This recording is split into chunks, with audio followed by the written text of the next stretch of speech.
Hi everyone.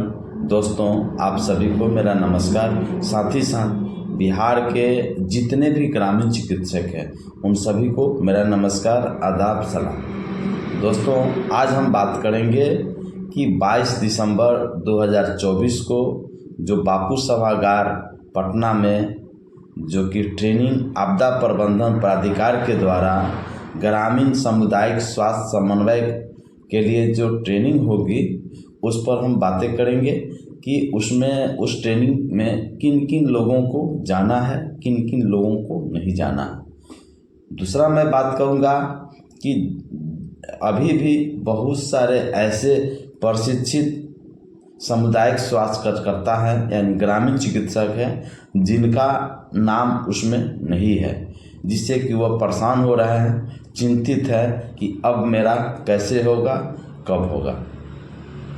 और तीसरा मैं बात करूंगा कि क्या यह समायोजन हो रही है या फिर ट्रेनिंग ही बन करके रह जाएगी। चलिए शुरू करते हैं और जानते हैं विस्तार से।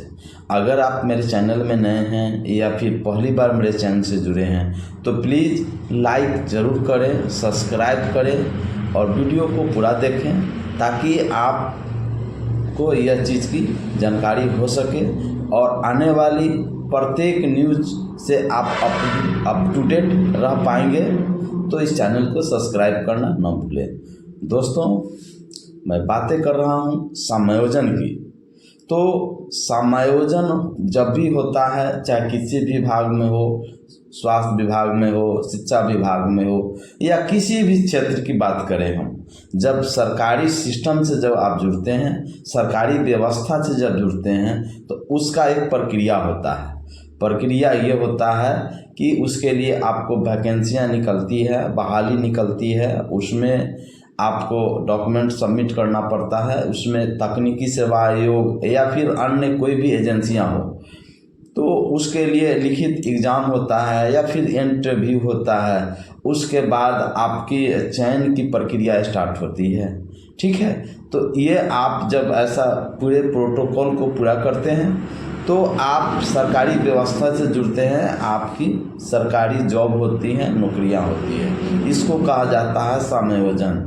लेकिन अभी जो ट्रेनिंग की जो बात है आपदा प्रबंधन प्राधिकार के द्वारा ग्रामीण सामुदायिक स्वास्थ्य समन्वय का, तो ये जो ट्रेनिंग 2 घंटा का हो, 3 घंटा का हो, जैसा कि आप सभी ने ज़रूर व्हाट्सएप के माध्यम से या फिर एक दूसरे से वार्ता की होगी तो जानकारियाँ मिली होगी कि यह ट्रेनिंग जो है आपको जो 22 दिसंबर 2024 को बापू सभागार में पटना में जो होने वाला है, यह लगभग 8 बजे से लेकर के 10 बजे स्टॉल आपका लग जाएगा। 8 बजे से एंट्री शुरू हो जाएगी। तो 8 बजे हो, 10 बजे हो, एंट्री शुरू होगी। जिला बाई जिला होगा, सभी जिलों का अलग अलग स्टॉल होगा, उसमें आपको जाना है। तो ये जो एंट्री होगी जो 2 घंटा 3 घंटा का, तो 2 घंटा 3 घंटा में जो आपको बताया जाएगा तो आपदा से होने वाले नुकसान को कैसे आप मैनेज करेंगे, आपदा से कैसे लोगों को बचाएंगे, वो प्राकृतिक आपदा आने पर क्या आपका रोल होगा, है ना। मानव निर्मित आपदा आता है जैसे एक्सीडेंट होना या फिर ना, या बहुत सारा ऐसा आपदा आता है। तो और दूसरा है कि आपका एक प्राकृतिक आपदा में जैसे कि कोरोना आया था, इस तरह से बहुत सारे ऐसे आपदा आते हैं जिसमें आपकी सहभागिता पहले भी थी। ट्रेनिंग से पहले भी जब क्षेत्रों में जब आप इलाज करते थे तो आप आपदा के समय आप बखूबी अपनी जान को हथेली में डाल करके लोगों को बचाने का काम पहले भी करते थे और आज भी करेंगे। और वो जो ट्रेनिंग के बाद आपको समायोजन की जहाँ तक बात है तो मैं समझता हूँ कि आपने निश्चित ही आपने बयान सुने होंगे माननीय मुख्यमंत्री बिहार के नीतीश कुमार जी का, कि उन्होंने बोले थे कि आपका पहले पगडंडी रास्ता बनेगा, फिर 1 वे बनेगा, 2 वे बनेगा, 3 वे बनेगा, उसका 4 लाइन बनेगा। तो जहाँ तक हमें जहाँ तक नज़र आ रहा है और दिखाई दे रहा है, वही चैनल के तहत हम सभी जो ग्रामीण चिकित्सक है, सभी तो नहीं कहेंगे क्योंकि अभी तो गिने चुने लोगों को प्रशिक्षण दिया जा रहा है। क्योंकि जब आपका इसमें जब ट्रेनिंग की बात थी तो कहीं भी जो सभी लोगों को नहीं लिया गया, क्योंकि जदयू चिकित्सा प्रकोष्ठ के जो समन्वय समिति के जो टीम है, उनके जो जिलाध्यक्ष हैं, वो खुल करके लोगों को बीच बातें नहीं की। जो उनके संपर्क में था, जो उनसे जुड़े हुए थे, उन्हीं लोगों का अपना नाम मेंशन करके जिला बाय जिला प्रत्येक जिला के जिलाध्यक्ष ने देने का काम किया है, नाम को देने का काम किया है, सूची देने का काम किया है। लेकिन आज भी बहुत ऐसे जिला हैं, बहुत ऐसे प्रखंड हैं जहां पर एक भी प्रशिक्षित ग्रामीण चिकित्सकों की नाम नहीं आया है उसमें। तो दोस्तों, इसमें घबराने की बात नहीं है, चिंता करने की बात नहीं है। ट्रेनिंग 22 दिसंबर 2024 को कंप्लीट होगी। फिर बहुत जल्द ही इसका आपका खबर मिलेगा जो जिलाध्यक्ष हैं उनके माध्यम से, कि फिर सेकेंड लिस्ट में सूची जाएगा और उस सूची के तहत फिर आप भी ट्रेनिंग कर पाएंगे। मैं दूसरी बात मैं कहूँगा कि ये जैसे आशा वर्कर हैं, है ना, इस तरह से उनको देखें ना कि पहले की कैसे यूटिलाइज किया गया है, ठीक एज अ ग्रामीण चिकित्सकों को भी उसी तरह यूटिलाइज करेंगे। रहा पैसा की बात, तो अब तो ट्रेनिंग के दौरान ही जो आपका ट्रेनर होंगे जो आपको बतलाएंगे कि पैसा किस हिसाब से आपको दिया जाएगा।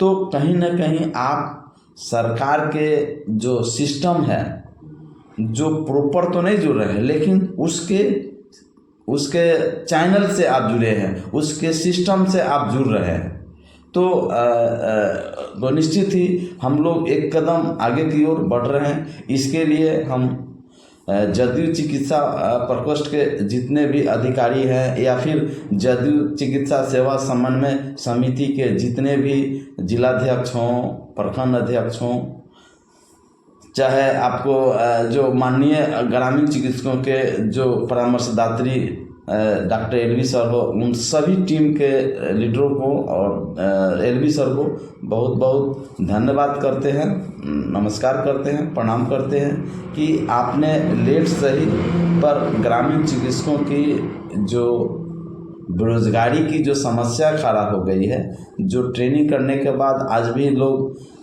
जो आलम झेल रहे हैं बेरोजगारी का, उस पर आपने ध्यान देते हुए अपनी बखूबी अपनी भूमिका को अच्छे तरीक़ा से निभाने का काम किया है। इसके लिए कभी ग्रामीण चिकित्सक भुलाएगा नहीं।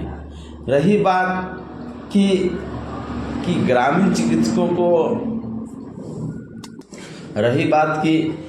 जो कि बाबू सभागार में जाने की बात है, तो किसे जाना है किसे नहीं जाना है। दोस्तों, अभी तक जो कि मुझे जानकारियाँ जिलाध्यक्ष के माध्यम से जो प्राप्त हुई है, उसको मैं आपके बीच शेयर कर रहा हूँ कि वैसे ग्रामीण चिकित्सक जिनका नाम मेंशन है, लिस्ट में नाम है, जो डॉक्यूमेंट्स पहले उनका सबमिट हो चुका है, तो उन्हीं लोगों को जाना ज़्यादा बेहतर होगा।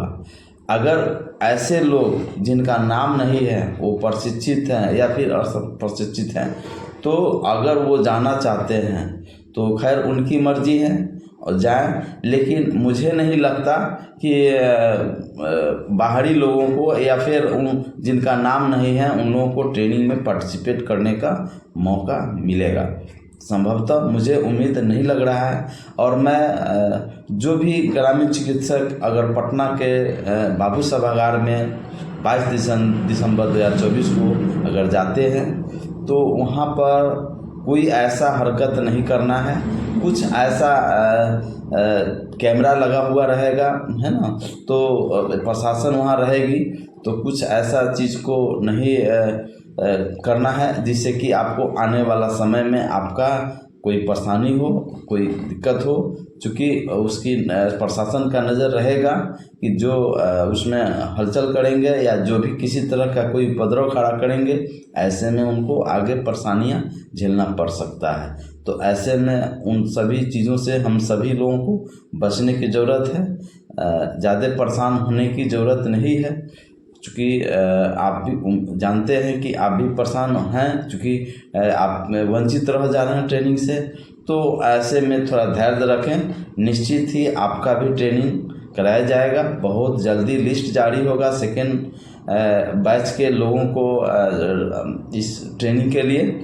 तो इसके लिए आप सभी को अपने अपने जो जदयू चिकित्सा प्रकोष्ठ के जो जिलाध्यक्ष हैं उनसे आपको संपर्क करना है, प्रखंड अध्यक्ष हैं उनसे आपको संपर्क में रहना है, ताकि आपका मिसगाइड नहीं हो और आप अपना डॉक्यूमेंट्स जो है जमा कर देना है। अब डॉक्यूमेंट्स में क्या क्या देना है, तो उसमें क्या क्या लिखना है, देना तो नहीं है अभी, लेकिन लिखना है। एक आप A4 साइज का जो फोटो स्टेट का जो पेज है उस पर आपका अपना नाम होगा, आपके पिताजी का नाम होगा, आपका पूरा पता होगा, उसके बाद उसमें आपका मोबाइल नंबर होगा, आपका आधार संख्या उसमें लिखना है और इस सारी चीज़ों को लिखना है। उसके बाद बैंक अकाउंट डिटेल्स आपको लिखना है, IFSC कोड आपको उसमें अंकित करना है और मोबाइल नंबर वैसा देना है जो आपको आधार से और बोर्ड बैंक अकाउंट से आपका लिंक होना चाहिए, ताकि जो भत्ता देने की बात है, यात्रा भत्ता देने की जो बात है, तो आपका जब लिंकअप रहेगा तो आपका पैसा आपके अकाउंट पर चला जाएगा, डेबिट क्रेडिट कर दिया जाएगा। तो ये है दोस्तों हकीकत।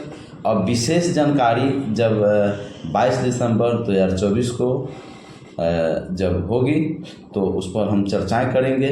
दूसरी बात है कि बहुत सारे ऐसे अप्रशिक्षित कार्यकर्ता हैं जिनको ट्रेनिंग करना है तो NIOS के द्वारा, तो मैं इस पर भी अगले वीडियो में मैं आपको बतलाऊंगा कि ट्रेनिंग कैसे आपका NIOS में रजिस्ट्रेशन होगा और कैसे आप उसमें रजिस्ट्रेशन करा करके आप ट्रेनिंग कर पाएंगे, क्या क्या शैक्षणिक योग्यता की ज़रूरत है, कौन कौन से डॉक्यूमेंट्स आपको जमा करने होंगे, कितना पैसा खर्च लगेगा, हम आपको बतलाएंगे नेक्स्ट वीडियो में। तो आप सभी से ज़्यादा समय न लेते हुए आपसे विदा चाहते हैं। जय हिंद, जय भारत।